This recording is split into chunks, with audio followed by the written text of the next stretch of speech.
আমরা দীর্ঘদিন উদয়ের পথে সংগঠনের পক্ষ থেকে বিভিন্ন হাসপাতালে রক্তদান করে থাকি মুমূর্ষু রোগীদের প্রাণ বাঁচানোর লক্ষ্যে। আমরা লক্ষ্য করে দেখেছি রমজান মাসে রক্তদাতারা রোজা থাকার কারণে রক্তল্পতা দেখা দেয়, মানে ব্লাড ব্যাংকে।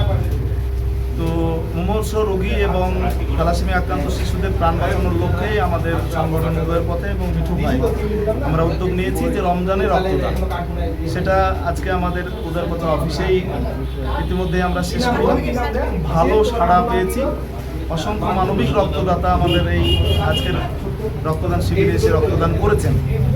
এছাড়াও আমরা সারা বছর যে সকল রক্তদাতা রক্তদান করেন তাদের জন্য আজকে আমরা ইফতারের আয়োজন করেছিলাম। পাশাপাশি মিঠু ভাই বিশিষ্ট মানবিক মুখ, দমকলের পরিচিত মানুষ, ভালোবাসার মানুষ, তিনি আজকে উদয়ের পথে সংগঠনকে একটি অক্সিজেন সিলিন্ডার তুলে দিয়েছেন মুমূর্ষু রোগীদের প্রাণ বাঁচানোর লক্ষ্যে। আমাদের সেই কর্মসূচি সারা বছর চলে, সেখানে যাতে আরও অনেক বেশি করে মানুষের পাশে আমরা থাকতে পারি, সেই জন্যে উনি আজকে একটা অক্সিজেন সিলিন্ডার তুলে দিয়েছেন। আমরা কয়েকদিন আগেই বসন্ত উৎসব পালন করেছি।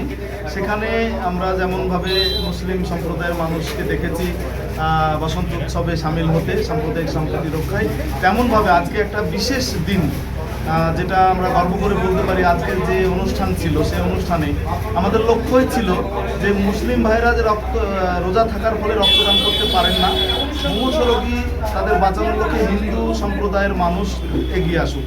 এবং এই আবেদনে সাড়া দিয়ে অসংখ্য রক্তদাতা এবং সহযোগী রক্তদাতারা এগিয়ে এসেছে এবং আজকের এই অনুষ্ঠানে তারা হাতে হাত লাগিয়ে যেমন কাজ করেছে, পাশাপাশি তারা রক্তদানও করেছে।